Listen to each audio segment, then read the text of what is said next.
Oi gente, tudo bem? Hoje a gente vai falar um pouquinho sobre gasometria. A gente vai ver cada um dos passos aí de como avaliar, né, de como identificar possíveis anormalidades no exame de gasometria, de acordo com as aulas, né, do professor Arnaldo e Alejandro, mais especificamente, né? Bom, a gente tem aqui, eu coloquei a formulazinha pra gente do cálculo, né, do pH, que é basicamente essa fórmula de 6,1 mais o log da concentração do bicarbonato, dividido por 0,03 vezes a pressão parcial do gás carbônico. Essa equaçãozinha, né, essa fórmula não é tão relevante para a gente nesse momento. Mas o que é relevante? É a gente perceber essa relação aqui. O bicarbonato dividido pela pressão parcial do gás carbônico. O que isso significa? Que se acontece um aumento aqui na pressão, aqui na concentração de bicarbonato, para compensar, deve haver um aumento também da pressão parcial de gás carbônico. Vocês enxergam isso? Ó, eu coloquei aqui do lado essa equação química, né, para ficar um pouco mais visual isso. O que acontece? O pH a gente sabe que é uma medida em relação ao H+, né, aos íons, aos prótons de hidrogênio. E segundo essa equação química, a gente vê que o H+, mais o bicarbonato forma um gás carbônico, só que ele é muito instável, então rapidamente, logo que ele é formado, ele também é degradado. E os produtos dessa degradação são o gás carbônico e a água. E o que acontece? Se a gente tem uma alteração, por exemplo, aqui no CO2, no gás carbônico, por exemplo, se há uma diminuição do gás carbônico, o que acontece? Começa a sobrar muita água, certo? Mas e o que acontece? Essa parte aqui da equação, ela vai ser deslocada em direção a suprir essa falta de gás carbônico. Ou seja, vai haver uma diminuição aqui do bicarbonato e do H+, para compensar essa falta, essa diminuição de CO2. Vocês conseguem enxergar isso? É um equilíbrio dinâmico, nada é estático, é sempre um equilíbrio dinâmico. Da mesma forma, por exemplo, se houver um aumento de bicarbonato aqui, a gente vai ter um deslocamento aqui dessa parte da equação. Se a gente tem muita produção de bicarbonato, por exemplo, também vai ter o que vai acontecer? Vai ter muito bicarbonato, aí ele somado com o hidrogênio vai acabar gerando também muito gás carbônico e muita água. Entende? Lógico que tem a limitação da quantidade de hidrogênio nesse caso, mas enfim. O que importa é entender essa relação. Se um aumenta, falando agora do bicarbonato, né, e do gás carbônico. Se um aumenta, o outro também deve aumentar para ter essa compensação. Tá claro até aqui? Isso é muito importante para a gente entender as próximas etapas. Agora falando um pouquinho sobre a avaliação da gasometria mesmo, né? Em relação ao pH, eu coloquei aqui a faixa normal de pH é de 7,35 até 7,45. Essa é a faixa normal.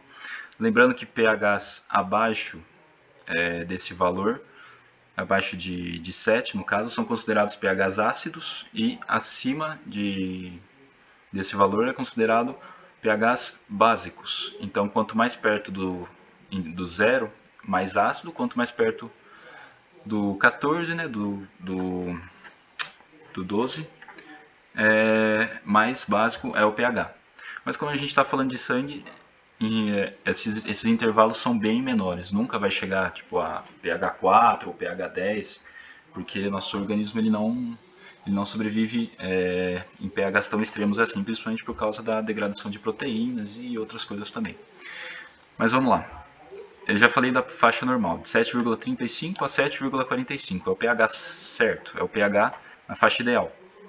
Quando o pH está abaixo desse valor, por exemplo, menos de 7,35, e aqui já 7,34 já entra, tá, gente? Não é porque está perto que pode ser considerado normal, não. Como isso foi aceito assim pela maior parte da comunidade médica, sei lá. Abaixo desse valor exato já é considerada pH mais baixo do que deveria. Mas a gente não pode falar ainda que é uma acidose. Por quê? Porque a gente só viu o valor de pH. A gente não checou ainda os valores de bicarbonato e da pressão parcial de gás carbônico. Então, o que a gente tem é uma suspeita. E quando isso acontece, a suspeita, no caso de pH ácido, a gente fala acidemia. Da mesma forma, se o pH está maior que 7,45, né, da faixa normal, como é uma suspeita, a gente vai falar alcalemia, que é a suspeita, né, do pH básico, da alcalose sanguínea no caso. E como que a gente vai tirar a dúvida? Se realmente é uma acidose ou se é uma alcalose? Aí é o segundo passo.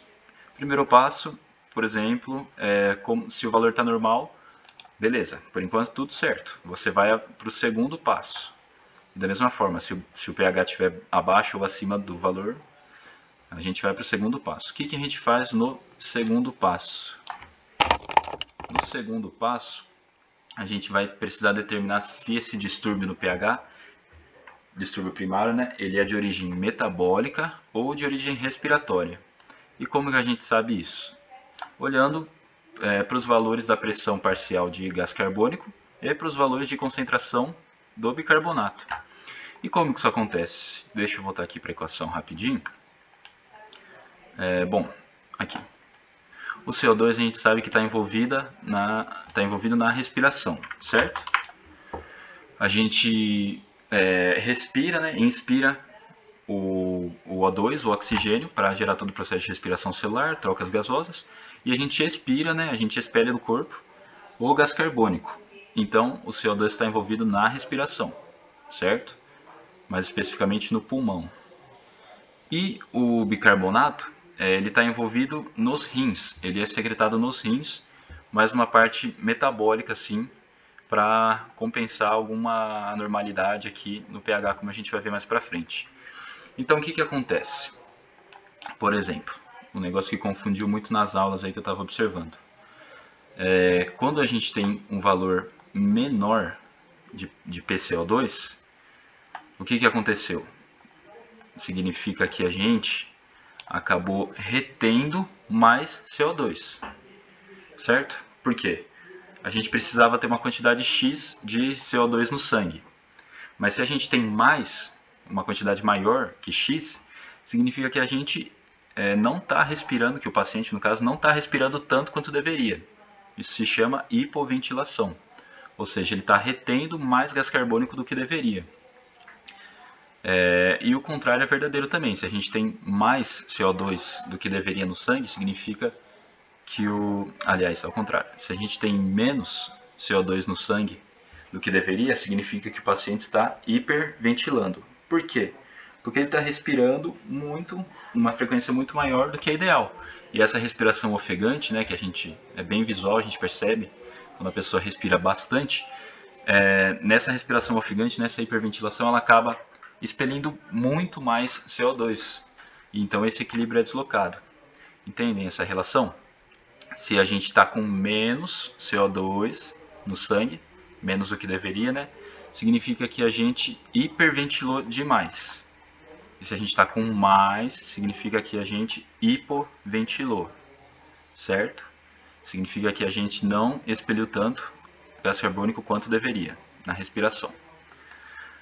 Agora vamos lá, analisando o distúrbio primário, né? Se ele é metabólico ou respiratório. Como eu já falei antes, ele vai ser metabólico se há uma alteração no bicarbonato, certo? Porque eu falei que essa parte renal está relacionada ao metabolismo, então toda alteração no bicarbonato vai gerar aí um distúrbio metabólico. E da mesma forma, né, se a alteração é no gás carbônico, como eu falei da respiração, dos pulmões, se a alteração é na pressão do gás carbônico, significa que é um distúrbio respiratório.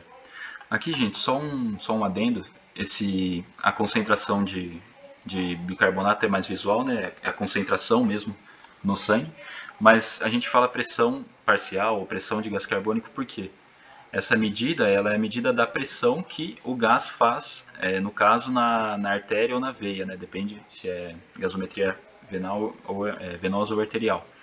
Mas essa pressão, tipo, para a gente nesse contexto não é relevante, é só a gente considerar como a quantidade de gás carbônico mesmo. Aí a gente tem os valores de referência, né? Os valores normais aqui que a gente espera no paciente normal. Os valores de PCO2 normais são de 35 a 45 milímetros de mercúrio. E os valores de referência pro bicarbonato é de 22 a 26 miliequivalentes por litro. O que é essa unidade meio diferente aqui? Significa que miliequivalente é 1 equivalente a 1000. Ou seja, tem que ter aqui de 22 a 26 partes por 1000 em cada litro, no caso do que está sendo analisado, né? No nosso caso, do sangue. Vamos lá. Agora falando do segundo passo em si, dos casos, né? A gente tem 4 casos possíveis aí de distúrbios primários. Como eu já falei, quando o PCO2 está alterado, é um distúrbio respiratório. Quando o PCO2 está abaixo do valor de referência, significa que o paciente, como a gente já falou antes, ele está respirando muito mais do que deveria, ou seja, ele está hiperventilando. E a gente, consequentemente, vai ter uma alcalose respiratória. A alcalose respiratória é o quê? É quando o pH ele sobe, ele fica maior. E por que isso acontece? Voltando aqui na equação, que eu falei que era muito importante. Como a gente tem menos CO2, né, porque acabou expelindo demais, o que acontece? O equilíbrio vai ser deslocado nesse sentido aqui, para a direita.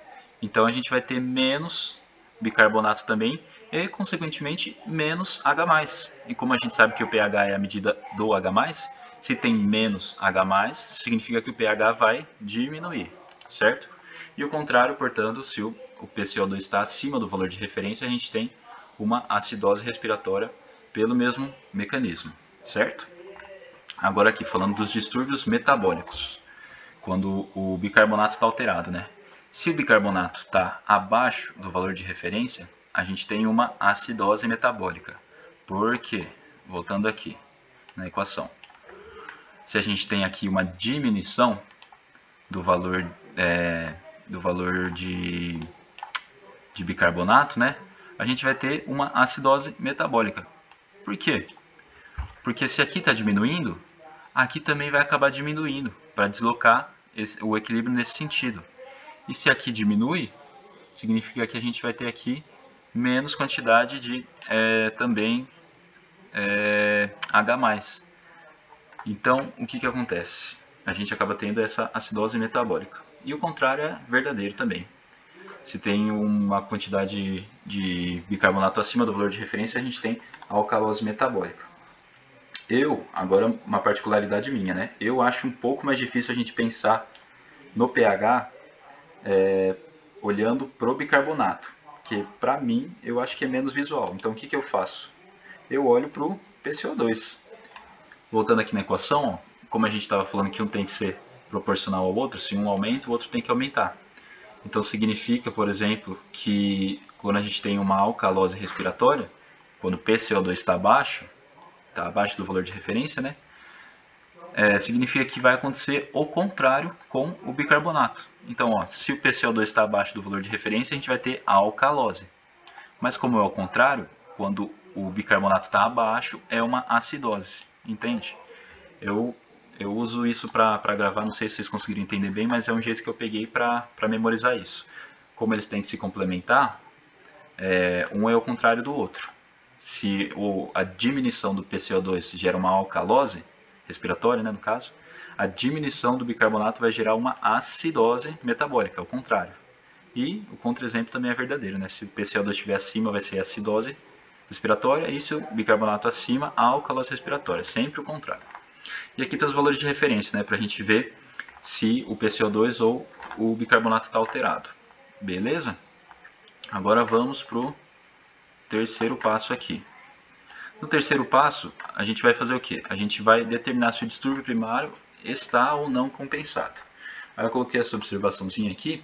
Caso o distúrbio primário seja misto, sempre estará descompensado. Por quê? O distúrbio misto é quando a gente tem alguma alteração tanto no PCO2 quanto no bicarbonato. E por que sempre vai estar descompensado? Olha a equaçãozinha aqui. Por exemplo, se a gente tem muito bicarbonato, ou uma quantidade acima do ideal de bicarbonato, o ideal seria ter uma quantidade acima de gás carbônico também, para compensar. Mas vamos supor que essa quantidade esteja abaixo, entende? Então, de gás carbônico no caso. Então, o que era para estar acima, está abaixo. E se aqui está abaixo, a quantidade de gás carbônico está abaixo do ideal, o ideal seria a quantidade de bicarbonato diminuir. Só que ela não está diminuindo, ela está mais alta. Vocês entendem que nunca vai haver uma compensação, sempre vai ficar desequilibrado?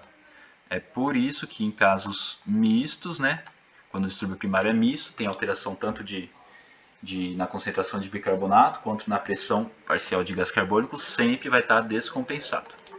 Ok? Aí no segundo passo a gente já identificou qual que é o distúrbio primário. Se é uma acidose respiratória, uma alcalose respiratória, uma acidose metabólica ou uma acidose respiratória. Eu não sei aí se eu confundi, mas é os 4 aí. Aí no terceiro passo a gente vai calcular se está compensado de acordo com essa classificação. Aí nos casos de quando é um distúrbio metabólico, a gente tem duas equaçõezinhas, né? Uma para cada caso. E essa equação é para acidose metabólica e essa equação para alcalose metabólica. Aí o que acontece? Como é metabólico, o que está alterado é o bicarbonato, certo? Então você vai pegar o valor dado na gasometria do bicarbonato, certo? No final do vídeo a gente vai fazer um caso junto para ficar um pouco mais visual e entender isso. Mas como é uma acidose metabólica, você vai analisar o bicarbonato, justamente porque ele tem função metabólica, certo? Aí você vai colocar aqui o valor do bicarbonato, da concentração de bicarbonato, fazer o cálculo e isso vai dar a pressão parcial de CO2 esperada. Aí em relação a essa pressão de CO2 esperada, a gente vai analisar a concentração real que a gente pegou na gasometria. E depois a gente vai ver se está na faixa normal. Se estiver na faixa normal, significa que está sendo compensada. Se não está na faixa normal, significa que está descompensada. Aí a gente vai ver um pouco mais sobre isso no próximo caso, que é especificamente sobre a acidose metabólica. Se for uma alcalose metabólica, né, a gente sabe aí que vamos fazer esse cálculo aqui. Pega da mesma forma como é uma alteração metabólica, a gente vai analisar o bicarbonato. Então você pega o valor do bicarbonato na gasometria, faz esse cálculo.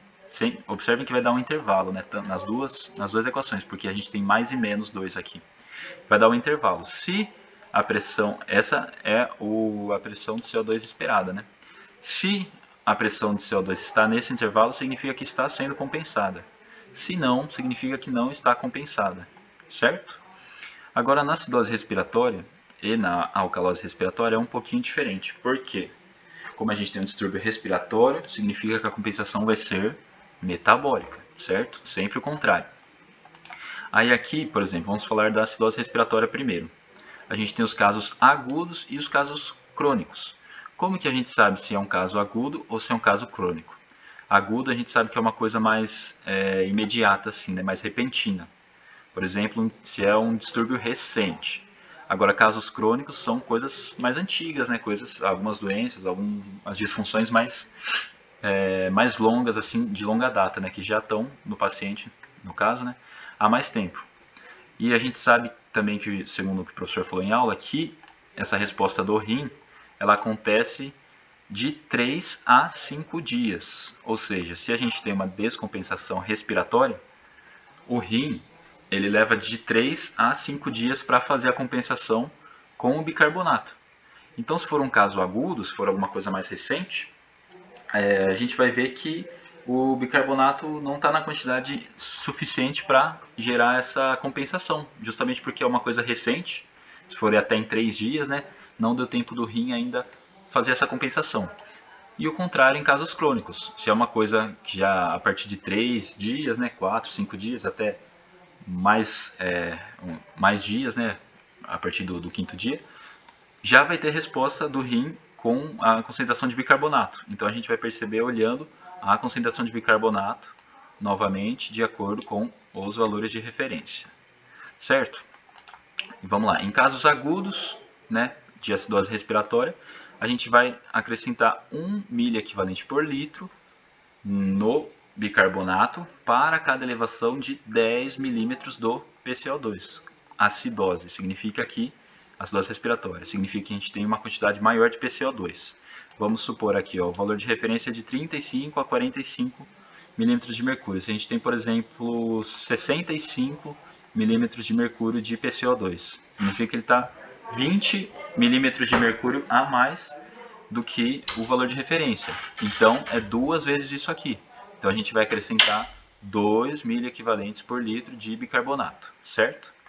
E da mesma forma nos casos crônicos, o que muda é o valor de acréscimo, né? Que ao invés de 1 para cada 1 milha equivalente por litro para cada 10 milímetros de mercúrio de PCO2, a gente vai acrescentar 4 milha equivalentes por litro de bicarbonato, certo? Na alcalose respiratória é parecido. A única diferença é que a gente vai decrescer não, a gente vai tirar, né? 2 milha equivalentes por litro de bicarbonato para cada redução de 10 milímetros de mercúrio do PCO2, já que é uma alcalose respiratória, a gente tem menos PCO2, certo? E da mesma forma o funcionamento renal, né? A gente já falou que o rim demora de 3 a 5 dias para fazer a compensação com bicarbonato. Então, se for um caso agudo, a gente não vai ver essa compensação de bicarbonato. Se for um caso crônico, a gente já vai estar visível na gasometria de acordo novamente com o valor de referência, certo? Então a gente faz essa compensação do bicarbonato nesses casos. Agora, o quarto passo. O quarto passo, ele serve somente para acidose metabólica. Por quê? Porque, dependendo da causa dessa acidose metabólica, né, a gente vai fazer algum tratamento específico que a gente não viu em aula, né, e não é relevante para o contexto da prova agora. Mas o que acontece? A gente vai classificar a acidose metabólica. Foi o primeiro que a gente viu aqui no terceiro passo, lembra? Depois de fazer esse cálculo aqui. Bom, a acidose metabólica ela pode ser de 2 tipos, né? Ela tem 2 sobrenomes aí possíveis. Ela pode ser anion gap aumentado ou elevado, né? Ou ela pode ser hiperclorêmica. O que isso significa? Significa que a causa da acidose metabólica pode ser porque tem uma quantidade maior de anion gap do que deveria, ou uma quantidade maior de cloro do que deveria. E o valor de referência eu coloquei aqui do anion gap é de 8 a 12. E o cálculo que a gente vai fazer para descobrir isso é esse aqui. O anion gap é igual à concentração de sódio menos, aí entre parênteses, né, a concentração de bicarbonato mais a concentração de cloro.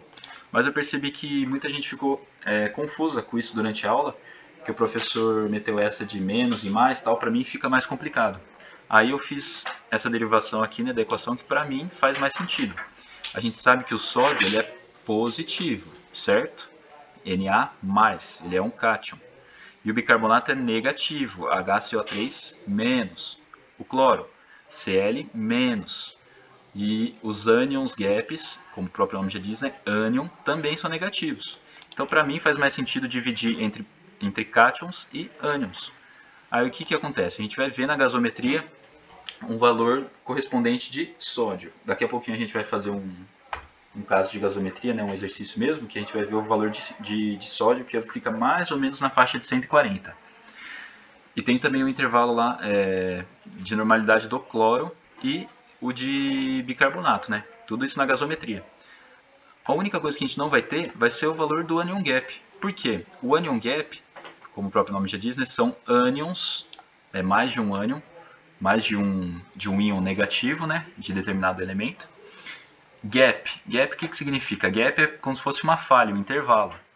E geralmente é mais de um ânion, mais de um tipo de ânion, né, de um elemento, que ele está em quantidade tão pequena que ele acaba não sendo avaliado especificamente como o cloro, por exemplo, porque é um valor muito pequeno, é muito irrelevante para o contexto. Então a gente pega todos esses ânions e agrupa eles nesse grupo que é o anion gap. Só que, como eu falei, não tem um exame específico para cada ânion, a gente coloca ele nesse intervalo e é o que falta. Aí, por exemplo, vamos pegar aqui um valor de 140 de sódio. Significa que esse lado da equação, como é uma igualdade, certo? Também tem que dar 140. Vamos supor aqui que o cloro está, por exemplo, em um valor de 100. A gente tem 100 de cloro. E o bicarbonato, deixa eu pegar um valor aqui normal dentro da referência, 25. Então, se a gente tem aqui, ó, 100 do cloro mais 25 do bicarbonato, a gente tem 125, certo?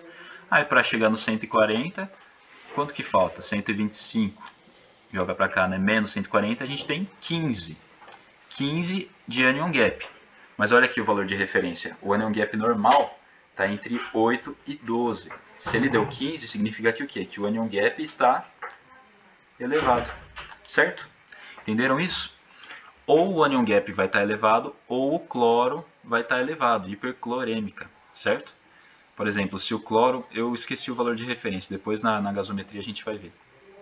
Mas, por exemplo, se o valor do cloro que tiver aumentado, aí o valor do anion gap vai estar adequado dentro do valor de referência, certo? A gente vai conseguir identificar o valor do anion gap só após fazer o cálculo, mas de bater o olho já no valor de cloro, a gente pode ver se já está numa quantidade maior do que o valor de referência, identificando que é uma acidose metabólica hiperclorêmica, certo? Bom, era basicamente isso. Levou mais tempo do que eu imaginei para explicar. E se vocês ainda quiserem ver, a gente pode fazer um casozinho aqui. Eu peguei esse caso que o professor passou em aula, né? Para a gente dar uma olhada. Lembrando sempre da importância de seguir o passo a passo. Vamos lá. pH. Primeiro passo é avaliar o pH. O pH está 7,05. O que ele está? Ele está bem abaixo do valor de normalidade, ou seja, a gente tem uma acidemia, certo? Ele está abaixo de 7,35. Segundo passo, a gente vai analisar o distúrbio primário, se ele é metabólico ou respiratório. E para isso a gente vai analisar o PCO2 e o bicarbonato. Vamos ver aqui. O PCO2 ele está em 35 mm de mercúrio. E o valor de referência é 35 a 45 mm de mercúrio, certo? Está meio baixo? Tá, mas está dentro do valor de referência. Vamos ver então o bicarbonato, aqui embaixo. Ele está 10 miliequivalente por litro, quando o valor de referência é de 22 a 26. O que isso significa? Significa que a gente tem menos bicarbonato do que deveria. Então a gente junta as coisinhas. Se o pH está menor do que o valor que a gente estava esperando, significa que a gente tem uma acidemia, certo? É uma suspeita. E como a gente viu aqui que o bicarbonato está abaixo do valor de referência, significa que é metabólico. Então agora a gente não chama mais de acidemia, a gente chama de acidose mesmo. Acidose metabólica, porque quem está alterado é o bicarbonato, certo? Acidose metabólica. Terceiro passo. Vamos checar se o distúrbio primário está ou não compensado. A gente acabou de identificar que é uma acidose metabólica, certo? Então, o que a gente vai usar é esse cálculo aqui. E como é metabólico, bicarbonato, a gente vai pegar o valor de bicarbonato, que é 10 miliequivalente por litro. E vai colocar na equação. Aqui eu vou fazer de cabeça, 10 vezes 1,5, 15, certo? 15 mais 8, 23. 23 mais ou menos 2, a gente vai ter um intervalo de 21 a 25, certo? Então essa é a nossa PCO2 esperada, de 21 a 25. Mas esse é o ideal que a gente espera, né, para que haja compensação, de 21 a 25 de PCO2, 21 a 25 milímetros de mercúrio. Aí a gente vem aqui na gasometria e a gente vê que a pressão do CO2 está 35 milímetros de mercúrio, ou seja, está maior. O que isso significa? Que não está compensado, que está descompensado, certo? O que isso significa? Se a PCO2 está maior, aqui 35, e a gente estava esperando de 21 a 25, significa que a gente tem uma PCO2 maior do que a esperada. Se a PCO2 está maior, significa que o paciente, no caso, está hipoventilando. Ele está retendo mais CO2 no sangue do que deveria, entende? Então a gente acaba tendo também uma acidose respiratória, certo? Ok. Agora, como é uma acidose metabólica, tem o quarto passo. Lembrando que o quarto passo é só para a acidose metabólica, certo? Certo. Vamos lá. eu vou usar essa conta aqui, essa equação de baixo que eu, como eu já falei, eu acho mais fácil. Valor de sódio, 142 ml equivalente por litro. O valor de referência é de 135 a 145, então está dentro. 142. Aí o bicarbonato, 10 ml equivalente por litro. O bicarbonato é 10, então eu já vou jogar esse 10 para o outro lado. 142, é isso? 142 menos 10 dá 132. Então o cloro mais o anion gap tem que dar 132. Valor do cloro na gasometria. Cadê? Está aqui. 112. Como aqui está 132 e o cloro é 112, eu jogo o cloro para cá. 132 menos 112 dá 20, correto? Significa que nosso anion gap deu 20, que está acima do valor de referência, certo? Então, se nosso anion gap está acima do valor de referência, a gente tem uma acidose metabólica com um anion gap elevado, certo? Ó, observe aqui que o valor de cloro acaba estando um pouquinho acima do valor de referência, mas como a gente viu que o anion gap está bem acima do valor de referência, a gente considera que ele é anion gap aumentado, certo? E para tirar essa suspeita também, a gente, mesmo que o cloro esteja um pouquinho acima, né, no anion gap aumentado, elevado, se o anion gap está no intervalo do valor de referência, significa que logo é o cloro que está aumentado, certo? Entenderam isso? Bom, beleza. Vou fazer mais um outro caso que não utilize Ah não, acho que já está bom. Eu ia fazer um outro passo que não utilize o quarto passo. Um outro caso que não utiliza o quarto passo, mas se não utiliza o quarto passo, não é acidose metabólica, né? Significa que a gente para aqui, nesse tratamento. Se for uma alcalose metabólica, a gente vê o valor da pressão de CO2 esperada, né? E se for o caso de acidose respiratória ou alcalose respiratória, a gente faz o tratamento aqui com acréscimo ou decréscimo de miliequivalentes por litro de bicarbonato. Certo, gente? Bom, acho que é isso.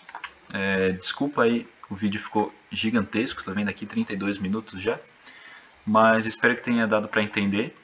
Se eu expliquei mal alguma coisa, se vocês ficaram com dúvida em alguma coisa ou quiserem tirar essa dúvida, podem me chamar também, tá certo? Obrigado, gente, até mais.